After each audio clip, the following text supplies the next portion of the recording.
Welcome, welcome back to SpeakPact. We are so glad that you have joined us again today. We have a treat for you. We have Jen Buck, who is a premier speaker. She has been in the industry for 25 plus years and has really paved the way for herself in the speaking world through a message that's really important to her. So what I'd love to dive into, Jen, today is a little bit about your backstory. What got you, what clicked with you and said, if I use my voice, I'm going to be able to not only reach my financial goals, my career goals, but also really impact people with the message that I want to bring them. Oh, well, first, thank you for having me, Antoniette. I am so happy to be here. And my story started really early, and I kind of feel like I was one of the lucky ones that was very loud growing up, was very exuberant and all those things. And yet I did have, I'll never forget, a high school, college counselor, if you will, say that she didn't recommend that I go to college. And that, of course, was devastating. And I did go to college. And while I was in school, though, I was so sort of unmoored. I didn't have a true north. I didn't know what I was going to do. And I was spending way too much time doing things I shouldn't be doing, going out, using a fake ID and all these crazy things. And I remember my mom came to me and said she had purchased tickets to a women's conference. And it was the first of its kind. And I didn't know anything about anything like this. I'd never heard of it before. I had, again, no true north, didn't know where I was going. And so she brought me to this women's conference, and I didn't want to be there. I thought I was too young. It was in LA. I was from a suburb. I felt so awkward and out of place. And I remember that Joan Rivers was the keynote speaker. Oh, wow. And I didn't know what to think. I didn't know who Joan Rivers was. I actually said to my mom, who's the old broad? And my mom looked at me with complete shock and disgust and said, "That's Joan Rivers." And I remember realizing she was important, but I was 18. I didn't care about these things. And before I knew it, I was crying and I was, shaking and clapping and just going on this ride with her. And when she was done, I remember it was the first real standing ovation I'd ever given. Mm. And I was so moved by this woman. And by the end of that conference, at the end of the day, I told my mom, that's what I'm going to do. And of course, she said, those people aren't real. That's not a real job and all of that. But within 6 months, I was given an opportunity to work for a startup as a trainer, training people on how to use the latest equipment for sales and transactions, credit card box machines, if you remember those, right? And so I started early. While I was going to school, I was working for this startup, ended up being there 10 years. So just got all the certifications you can imagine. I was able to use my voice. There were times when I didn't. And the people that hired me would say, "What are you doing? You need to speak up. You need to use your voice." So I think it started pretty young for me, lots of exuberance and then quickly knowing that's it. That's what I'm here on this planet to do. Had you not gone to that conference and seen Joan Rivers, what difference would that have made for you? And I guess what I'm really getting at is we really don't realize the impact we can make on one person in an audience that really changes the trajectory of their whole lives Yeah. because they get it. They see something that they hadn't seen before. Surely somewhere along the line you may have picked it up, right? But to get that at 18 Yeah. and finally find your North Star and go for it. Talk to me a little bit about that and what that does to you when you're out there speaking to a crowd of faces, right? And you're thinking of that one face, that Jen Buck that's out there who Yeah. isn't even sure she wants to be there. And all of a sudden something clicks for her. Yeah. I remember when I was in college, I had a presentation to give in a speech class, and it was my freshman year, and it was during that 6-month window. And I remember crying to my dad because I had this speech the next morning, but I'd just been broken up with by my first love, if you will, and saying to him, "I don't know how I'm going to get through it." And it was my dad who said to me, Jen, just toss everything you've created. They've given you no expectation on what it has to be. It just has to be a 15-minute speech. Speak from the heart. That's where you're always at your best. And so it was that speech that I remember made the male professor hold me back at the end of the class and tell me that it had brought him to tears, because it was the first time, because I'd hated speeches my whole life too, right? Up until that point. And it was the first time that I realized I moved someone. So when I'm getting on stage now, I do take time very quietly to get very focused. I understand without question that my exuberance or my knowledge or my enthusiasm, whatever it is the gift that I've been given to carry through this life. And I know it's not me. I know that there are times when I'm speaking and someone will come up later and say, what were those 3 things that you said? And I don't know. I don't know what it was, because I have to let go in that moment and be the vehicle, And so I do take that time to really get centered on who the message is for, because what I practice or what I put together and choreograph isn't always what comes out only, it's often bigger than that. And so I know that what I've been given, this talent for me to carry through life, is very much about making sure it hits the right person. And it's being open enough to allow that, whatever it is in the moment that comes through, I have to be willing to let go of control for a bit and go there, and allow those words to come out. And it never fails that people come up after and say, I just have to share with you what I'm going through. And when you said this, and again, sometimes it was planned, sometimes it was just not, and you have to be open to that. We are the vehicles. We are the messengers, I often say. You alluded to something that I want to emphasize, because it's so true. We're always, as speakers, a lot of times, especially newer speakers, we're so nervous about what we're going to say and how we're going to say it, and if we're going to say it in order, if we're going to miss one of our bullet points, right? And really, I love that you just kind of threw all of that out the window, because people don't remember what you say. They remember how you made them feel, what kind of emotions you brought up in them, what kind of light bulbs went off, and that's what they'll remember. Yeah. They may not be able to recite one line that you said. I don't know, maybe something catchy they're able to say, but they really can't say what it was, but they know how you made them feel. And that's what creates that fan base. And that's what creates, frankly, the transformation in your audience. Yeah.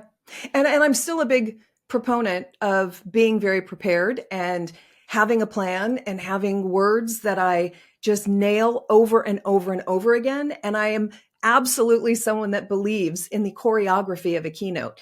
But there are times that we have to let go, that we have to allow whatever message is meant to be heard and seen in the moment to come out and create a little bit of space for that, right? So, yeah. Absolutely. There's definitely a balance in there. You don't want to go and talk about yourself and, just go on these bunny trails all over with your story. There has to be, who are you there for? And what transformation you're going to bring them, right? That's top of mind. Structure.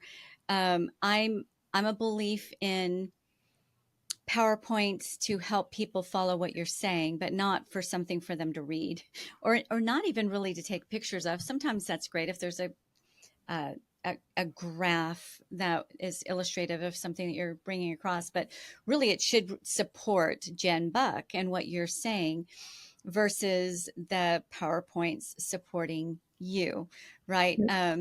It really should help them follow what you're saying versus you following what the PowerPoint is saying. So thank you for bringing in that fine line. Yeah, go in organized, because then it's going to be more about them and not about you. But also make sure it stays about them. Yeah, for sure. And I'm also one of those people bringing up PowerPoint that I don't want bullets on my PowerPoints. I don't want it. No one wants it. And so when I'm up there, I am the story. I am the presentation. I am the person that's going to take them on the journey. And so I tend to, for new speakers, because new speakers tend to put lots of bullet points because they know that if they get off track, they can look or wherever the, monitor might be, and they can get back on track. I don't do that. What I do is one big word or one image. That's how my PowerPoints look, because people in the audience are not wanting to read either. They're not wanting to. And that's a big difference between new speakers and people who've been in the industry for a bit, and trainers and speakers, right? I mean, these are two different worlds. And if you've been a trainer for a long time, you're very comfortable with PowerPoint. But in my opinion, I don't think it really should be anything but an accentuation of maybe a word that you say and bam, it hits, right? And the better you get at this, I think the more you're able to trust what you have in your deck. Well, I love that, because there's science behind the fact that once people start reading, they stop listening. They can't do both. So you are so spot on with that. Go ahead, since you're on this track, I would love for you to go a little bit deeper into other mistakes that aspiring speakers make, because a lot of times they're experts in their field, and now they're stepping out and getting that curated knowledge onto the stages, right? But they're not necessarily trained in how to speak. And I think there's a fine line there, being overtrained. There is. And the industry right now is actually moving toward thought leadership. They want people who are in the role, doing the job, putting out compelling information on LinkedIn or wherever it is on their blog.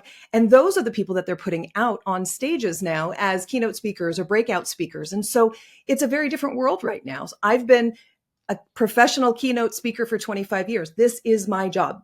And yet I'm seeing so many more thought leaders that are on stage who are working and leading organizations. And so I actually work with a lot of executives who are going through that transition because they're great at what they do. Their mind is extraordinary, but they don't necessarily know how to transition into being a compelling speaker, making an impact, leaving some resonance with people so that they want to create change, right? And so I know that transition is very difficult for a lot of people. It's not always synonymous to be a great thinker and a great speaker, right? Mm-hmm. And so there are some mistakes that people make, and PowerPoint is one of them, right? Having too much to click and too much on the screen. And it really is it's a comfort blanket, if you will, right?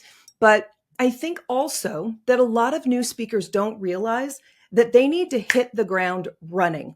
The minute they get on stage, they need to jump into the action. Think about every movie that you watch. Every time you're watching a movie, it starts with the big action scene to suck you in. Mm-hmm. But yet a lot of newer speakers get on and start to say, thanks so much for having me.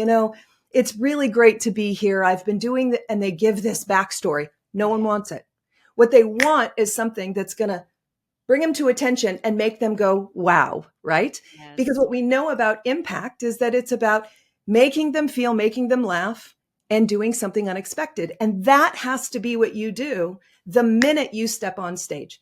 It has to be something that gets them to pull away from their phone, pull away from the conversation they're having and go, holy cow. And so that's an important piece of this that a lot of speakers haven't necessarily learned until they've been in the industry for a bit. There's a great old law of speaking that says people remember first what they heard last and most what they heard first. So I don't care if it's first or most, doesn't matter to me. Your two PowerPoints, this law is telling you, is in your opening and your closing. And both of them have to make me sit up straight and go, holy cow, right? Wow. Those are your two major PowerPoints. And a keynote goes like this. So you can't get me up and then stay down for the whole keynote and then bring me up at the end. You got to keep me coming back for more. And each high point is pulling my attention in. So those are the things you kind of learn as you go. And that's really about the practical or the stage, right? Creating the actual keynote. But I think a lot of speakers are more focused on their career than maybe mentoring and teaching other speakers. So there are a lot of question marks in this industry for people who want to get in. And I work with speakers all the time. trying to help them demystify this industry.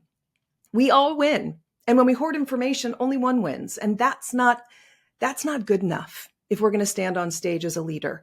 And so I work with people to demystify these things. I notice that a lot of websites are coach oriented. As a reminder for mistakes that speakers make, they think that a speakers bureau or an event planner is going to hire a coach for a keynote. They will not ever, never. But I will tell you what will happen with clients. They will hire a speaker for a coach.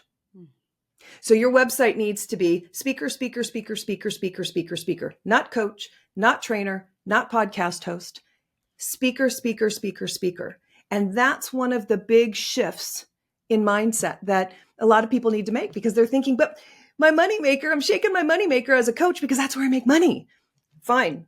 Have a different site for your speaking, and have a site for your coaching. You have to be all about the speaking if you're going to get hired by these event professionals for big dollars. It's just a must, right? So Yes. There are a lot of things. I just threw two at you that people could improve. I also think that having all your speaker assets perfect is necessary. I think that people need to utilize the right platforms to find events. A lot of people are hanging out on Facebook and they're with their family and high school friends and neighbors, or they're hanging out on Instagram thinking that that's where people buy. They don't buy speaking there. They need to be hanging out on LinkedIn. That's where event professionals play. So there are things that we need to tweak, and that's part of the demystification that I do with aspiring speakers, is help them to get some of these big question marks filled in, right? Because when I share it, they win. When you win, I win. Like, that's just the way this has to work. And there's plenty for all of us. Okay, you said you gave 2, but I wrote down 7, so there was a Oh lot my more. gosh. That was great. And I would like to touch on a few things, because I definitely resonate with so much of what you said. The cadence. So one of my speakers is a former pro athlete, Mhm. and he is always up here, always all the way through, right? And you're energized, but he never gives you that dip. And so that's The been break. one of the biggest things that we've been working on. So Yes, yes, bring them high, but you've got to dip down low. They need a breather, that's then right. bring them back up. That's So it's right. not all about the high, and it's not all about the pain either, and the struggle, That's right. and the woes, right? Mhm. They need a break from the lows, they need a break from the highs, and that it is a bit of a symphony, it is a bit of an art, and you Yes, find that in your voice as you go, but deliberately plan it out and it becomes natural, and you kind of find that natural cadence. I also love that you said, right when you get on the stage, hit the ground running, because that is something nobody cares about your bio, right? You can yep, weave that in little ways. One of my speakers worked side by side with Zig Ziglar for decades. And he could open with that. Hey, I was Zig Ziglar's right hand trainer. He did the motivation, I did the tactical, yep. but he doesn't. He opens up with what's relevant to the audience. And then you drop those through, because people are like, well, okay, That's it. wow, Jen Buck, you're amazing, but who are you? Like, That's right. why am I listening to you? Right. And you just kind of Right. drop those in all the way through. Nobody needs your bio. And that's something actually I weave into this show. We weave in your bio as we go. I'm not doing this long introduction of spending the first 3 minutes telling all of your background, right? Because you're exactly right. People aren't here for that. They're here for the nitty gritty. So Yeah. you brought out these beautiful pieces of information. Thanks. Um, I love that you said, when we hoard information, no one wins. That's right. I just met with somebody a couple of days ago who was really upset because somebody had stolen her IP, and she quit the NSA because somebody had stolen her IP. And I really, really like her, and she's beautiful. And people can do that, and they can do a lot of damage. But really, in the end, nobody's going to deliver it like she does. And the That's right. audience isn't going to accept it. It's not authentic to them. It's authentic to her. So when we give away our information from a place of fear, we often are hurting ourselves more than we're hurting the audience. You really can't outgive. Yeah.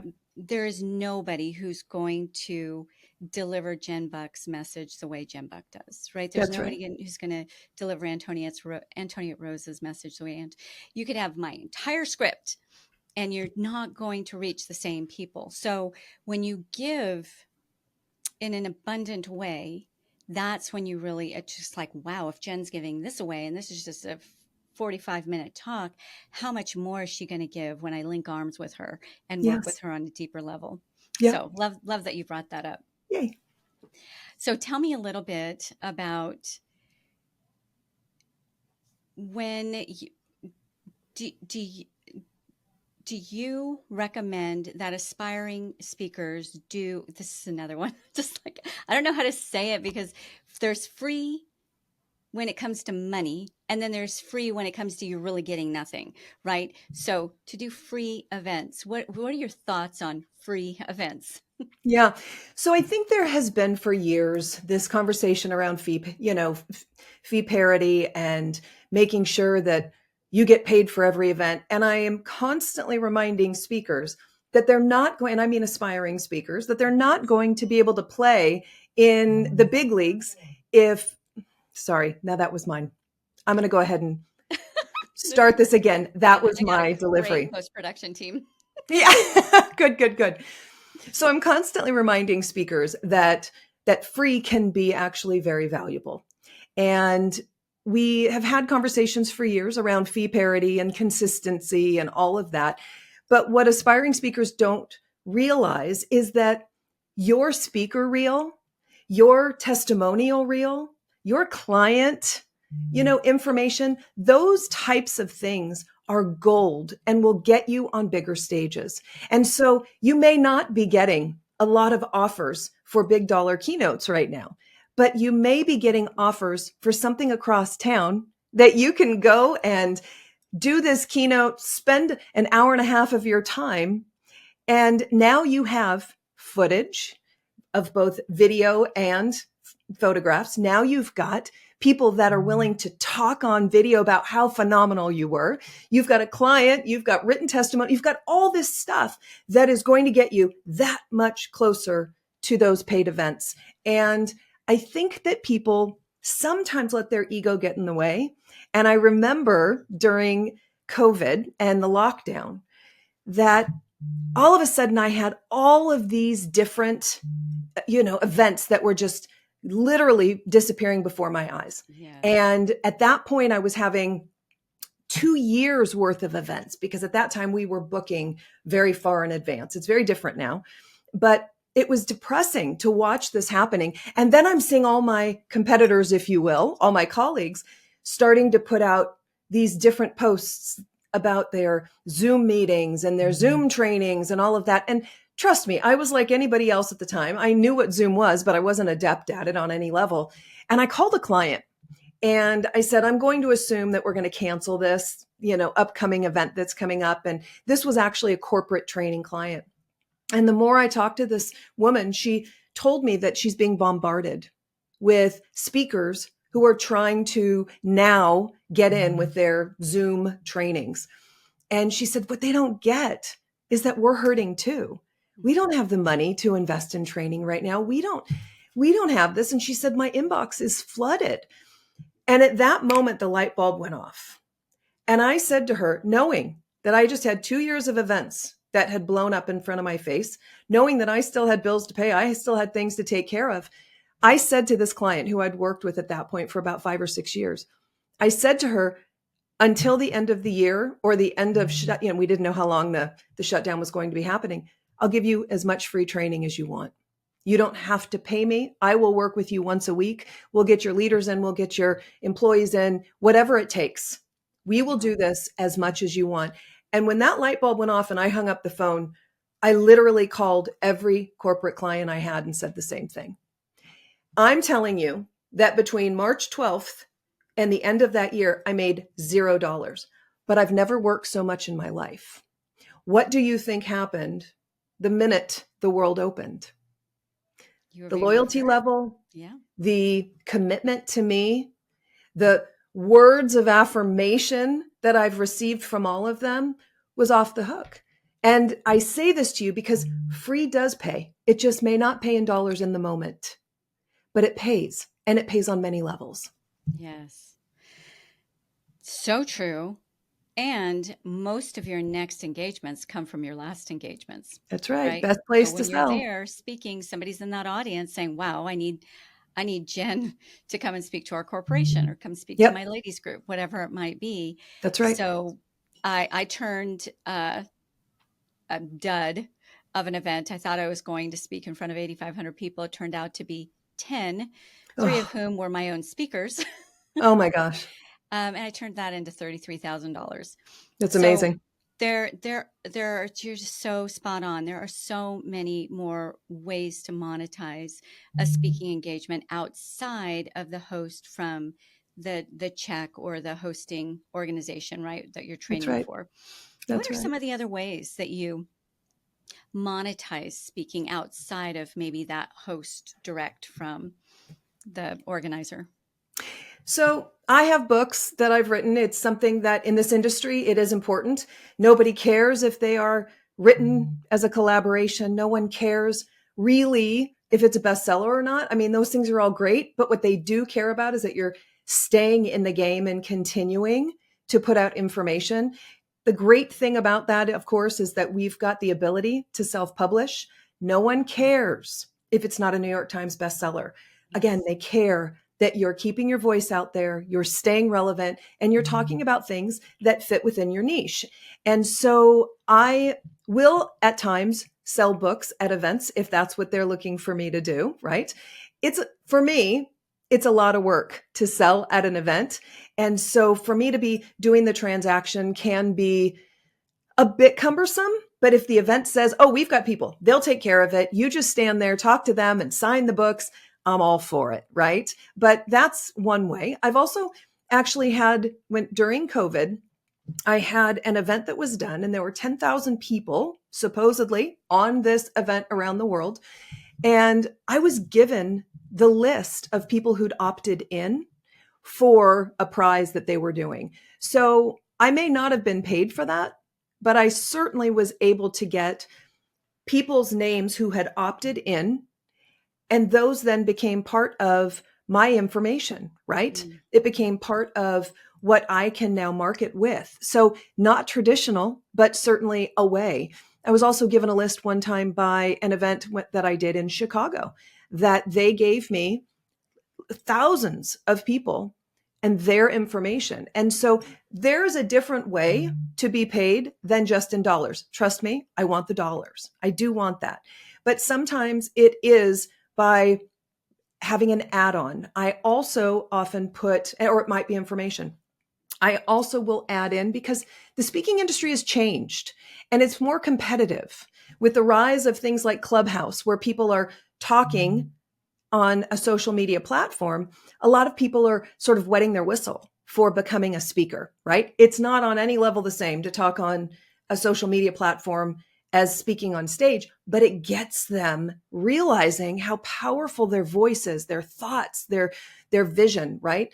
And so what I've noticed is that there are a lot of people who are trying to get their voice out there, and they're using these different platforms to build their expertise, to build their thought leadership.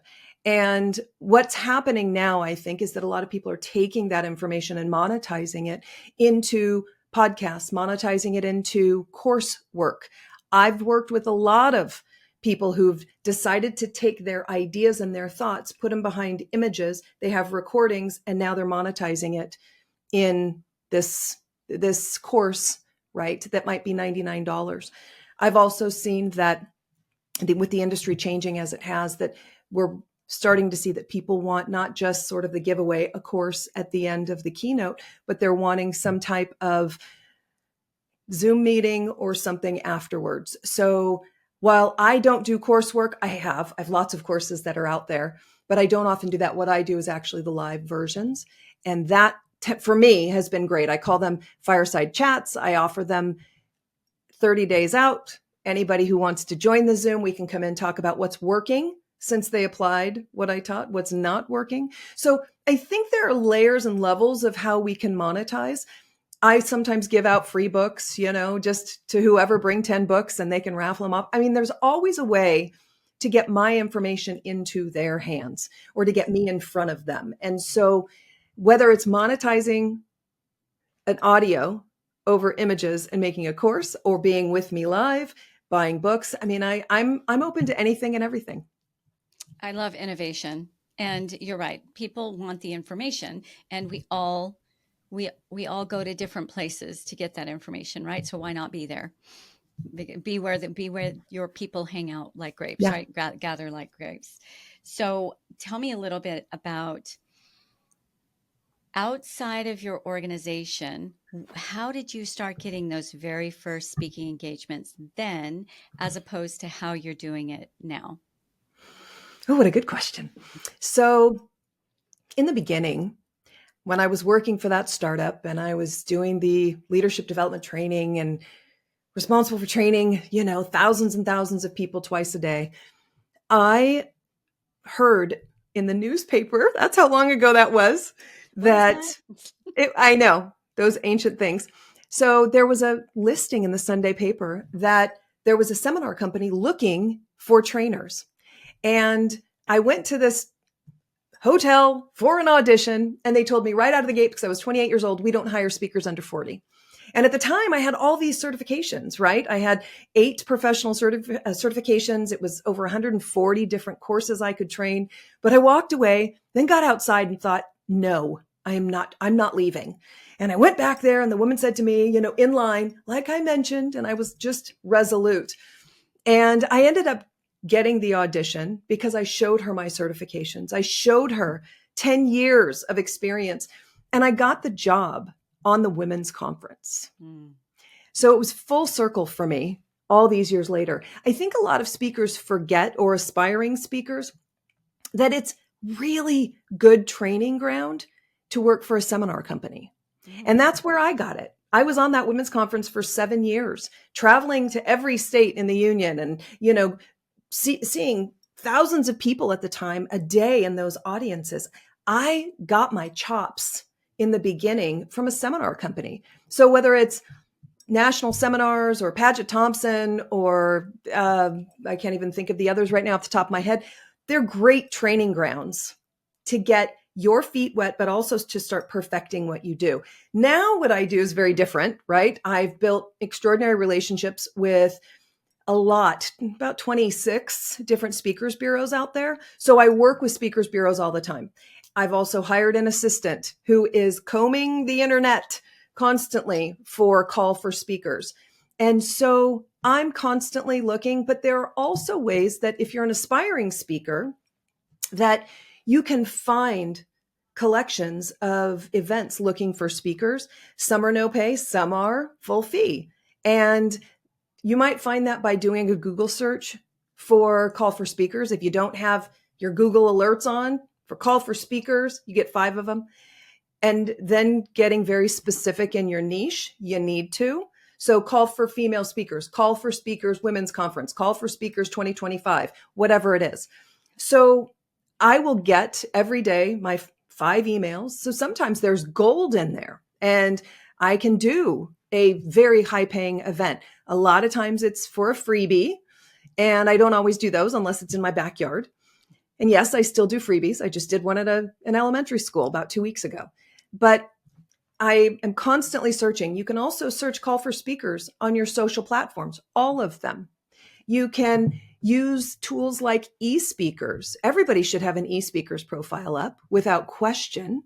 eSpeakers also has in their hub, they've got events that you can go through. There's also Speaker Hub, which everybody should have let me say this differently. Every aspiring speaker should have a Speaker Hub profile up. They've got events in there. If you're paying, I think it's $250 for a year.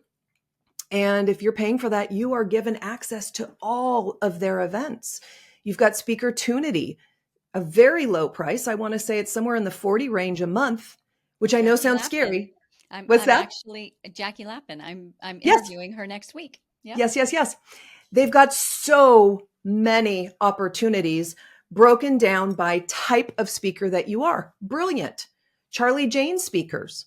Charlie Jane not only gives you information to help you build your reel, help you build your speaker assets, how to market to these event professionals, but she's got an entire hub. So there are lots and lots of ways out there for you to research events. And if you're not doing that, I constantly tell people, if you're not searching for events for a minimum of an hour a day, you will not be finding the opportunities. You have to. Yes. Okay. That you led so beautifully into this is my final question before we talk a little bit about you and then our signature question, and just perfectly orchestrated, not even planned. What you just lined out either totally overwhelmed half of our listeners or totally inspired the other half of the listeners, right? So some of us are just like, well, can I just get a bureau? Like, can I just Yeah. get an agent? Do I really have to do anything on my side? Yes, get a bureau. Yes, get an agent, even if that's the thing. And I am an agent, so I'm talking from the heart, from what's real. The more you do on your side, the more you're really going to make it. And you had that spirit, Jen, that to go as a young woman to go back into that line and have the audacity, right? But really, I call it tenacity, to go back and say, hey, I actually have some value. What do you need to at least Mhm. hear me out? Right. And then n- not hang your hat on any one thing. But what I'm hearing is you are out there, you are making it happen for yourself alongside, I don't remember what you said, but 20 bureaus, whatever it is that you said that you work with. You're not hanging your hat on any one place to make it happen for you. Can you speak a little bit to the word tenacity when it comes to really making it in the speaking industry? Yes, and thank you for your kind words. I I think that knowing you're a messenger, knowing you have a purpose, knowing that this is where you belong has to be honored. And you're going to have people say no. Just this morning, right before I started talking to you, I got a notification saying that I wasn't chosen as a keynote speaker. It happens, right? And this is a tough industry. Whether you are doing this on your own or working with an agent who is making sure that you get these speaking gigs, there is always going to be some element of failure, right? Or that you don't always win the gig. And I constantly have to remind people that it's a numbers game. And the more I'm putting myself out there, the more I'm saying yes, yes, yes, yes, is my perspective on everything. When I have someone call me and they give me 50% of, or they can only offer 50% of my fee, could you possibly do this for us? Yes. Mhm. These things come back. I know they do. I've seen it in my 25-year career. Yes, of course I want to help people, right? And does it sometimes mean I have to put my ego aside and say, oh, I should be getting more than this, of course. But my purpose on this planet is to help people. And when it comes to all of this, and I hope I didn't overwhelm you when I threw that stuff at you, It's all but it's truth. It's real. Yeah. yeah, the truth is that this business is not just fame, high fives, and audience applause. This business is marketing. And this business is perfecting your thought leadership. And this business is making sure that you are building relationships constantly. And it's hard, but it's the most rewarding and wonderful thing I have ever done, which is why I know without a shadow of a doubt that I am a messenger and I am here to make a difference in this world. And I will endure that hour a day, that 2 hours a day of searching, because I know that the payoff is being able to step into the power that I have to help other people. And so, yeah, it's mystifying. It's crazy. There are a lot of elements, but I think it's just about every day deciding that you're going to have the tenacity to continue to move through the nose, continue to push through the eyes googling because you're staring at a screen all day, but knowing that you're planting seeds. And that is the most important thing you can do every single day, is plant seeds. So has it been worth it? 100%. I wouldn't do anything else. Where would your life be without speaking? Well, I'll tell you, I really have found myself needing to stay in leadership. And as a speaker, I speak specifically on impact and how to make an impact with the people that you lead. And I have made it my commitment to stay in a leadership role. Granted, it's part-time. Yes, I'm somebody that is working from home, but I'm now the COO of a nonprofit organization. And it's important to me to give back to my community and to be an active voice within my community. And so I think if I wasn't speaking, I would be right exactly where I am still at this moment, which is working with people who are not getting the support and care that they need to make sure that they can live fulfilling, happy, and supported lives in the nonprofit sector. That's the only thing I could tell you is Yeah. that I love it so much. I think I would probably be here too, but I can't imagine not having speaker attached to who I am. It's so synonymous with me, you know? Yes. Oh gosh, and it shows. Oh, thanks. Speaking of that, can you share? I know there's bunches of people in this audience, especially, who want to know, where do I find Jen Buck? How do they find you? Yes. I'm everywhere. And the consistent handle is Jen Buck Speaks. And it's Jen with one N. So Jen Buck Speaks. That's my website, jenbuckspeaks.com, and every social platform. Even my email is jen@jenbuckspeaks. So I'm easily found everywhere. And if you can write it down once, you will find me on every platform. So that's bucks, like the big bucks. Let's talk about that. Actually, it's a single buck, like one single Yep. big buck. Yep. Yeah. Like a single big buck, the big Yes. buck. What do you speak to with regard? I said had one more question, but actually you spurred something in me. So two last questions. Cool. Um, the earning potential for a speaker who's really willing to put the elbow grease out there. They're not going to give up after a couple of years, right? They're really going to put themselves in that lane. Is there a ceiling on earning potential? What does that look like? So I can give you something to consider. When I started speaking 25 years ago, I made $2,500 a keynote, and I was thrilled. When I look at the earnings of people like Mel Robbins, their keynotes are $100,000. When we start to add even more celebrity to it, like maybe a president or maybe an actor or a singer, those numbers go up, up, up, up. And I know that a former president not too long ago just received $1 million for a 1-hour keynote. Wow. So the earning potential is extraordinary. And what I always say to everyone is that if you take gigs at $2,500 today, you will work nonstop. Now imagine this, $2,500 for an hour of your time. It's what I made 25 years ago, which tells me it should be higher. But if you offer $2,500, I promise you, everybody is going to be shocked and want to know how they can get their hands on you, because that's so affordable. And if we can take our ego out of it and not think about the Mels and not think about the presidents and actors and whatnot, and we can just think about our own personal economy and what $2,500 an hour could look like if you do 100 events a year, it's pretty extraordinary. Now, the other side of this is that I have a friend of mine who tried to go from 10,000 to 15,000 and it didn't work. Should she be making 15,000? Sure, absolutely. The problem is, if they're not paying it, then you shouldn't be raising your fee to it, right? You can give it a try, but if it doesn't work and you're now 6 months or a year in and no one's taking your fee, that tells you you're not ready yet. So you can bring it back. I have another speaker very good friend, who is in retirement, and she will speak anywhere for $3,500. Let me tell you, she's the busiest retirement, speaker I've ever seen in my life.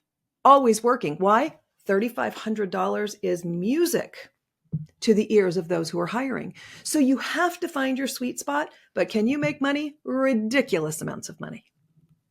It doesn't fall in your lap, though, which is what we talked about the whole way through. Thank you for sharing that and for being so open, because I think that a lot of speakers compare themselves to those who are already making $25,000, $35,000 a talk, and they haven't even made $5,000 a talk Yeah. yet. Right. So Yep. it is a stepping stone. I love that after 25 years, Jen, you are still willing to take free engagements because you Of see the course. bigger value in it. That Yes. really speaks to your professionalism and the Thank you. fact that you're not a diva, right? No. Please do not be a diva, right? I will not Right. even represent a diva because that can ruin a whole account for so many other speakers. 100. And I have to tell you that I have competitors, if you will, who are and won't show up to meetings. Their people won't fly, even business class only. This is not what we're here to do. And I cannot say enough how important it is for you to keep your feet on the ground, to remember why you're here is to help others, to keep your ego out of it, and to be easy to work with. No one wants someone who's difficult, right? And I cannot tell you how many times I've heard event professionals say that. Thank you for not being a nightmare, which is Yes, really you want to be sad. dropped That's a from a sad state. That's so true. It doesn't matter how amazing you are once you get on stage. If you don't treat the people right on your way onto the stage and on your way off of the stage, it's not going to be pretty for your career. Yeah. Okay, you have been incredible. There's been so much gold and gems all throughout. If you could leave my audience with one last bit of wisdom, and that is really a directive, Mhm. something tactical that they can do. As you know, this show is SpeakPact. I love that you're all about the impact as well. What is that one thing an emerging speaker, whether they've already gotten their voice out there and they're really wanting to get to the next level, or they're an expert in something and they realize they really want to get that expertise out there? What's that one thing they can start doing today that will move the dial for them? I think everyone listening needs to start thinking about their socials. Get on LinkedIn and make it your favorite, even though you have thoughts about it. Make it your favorite. But I want you everywhere to start crafting your posts, crafting your videos, crafting your message around being a speaker. Regardless of what you're speaking on, you need to always say and write in your posts. Recently, when speaking at an event, recently, when helping a client with their whatever, everything needs to be about speaking. When an event professional is looking to see if you are the person they want to bring on, let me promise you the first place they go is to LinkedIn. And so you need to be showing that you are speaking all the time. You need to start making sure that Canva is your greatest tool. Get those speaker elements for the event, the event assets created, even if the event doesn't create them. You got to get good at this, use the pre-made templates. But I want you to be thinking about how with every speaking event you give, you are posting it. Every time you're putting a post up, it's about, as a speaker, I've learned when I was recently speaking to a client recently, I learned always and use those hashtags that people are going to be searching. It is not about you. Don't put your name as a hashtag. Don't waste it. LinkedIn wants 5 hashtags. That's optimum for their algorithm. Put in what people are searching.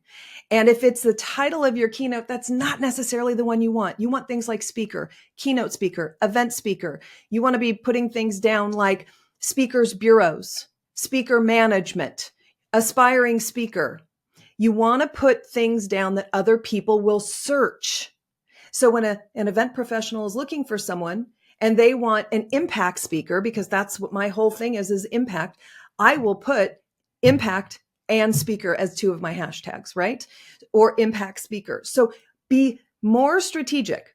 Also, one last thing, if your business is what you're leading with, the name of your business, know that event speakers are looking for your name, not the name of your business. So you want to make sure that you are really clear that as a speaker, you are an individual now, and you need to put it out there that you're speaking all the time. And do not take a break and walk away from social because you're tired of it. We need to see you all the time out there doing your thing. Get on video, get a blog going. All those things need to be seen all the time.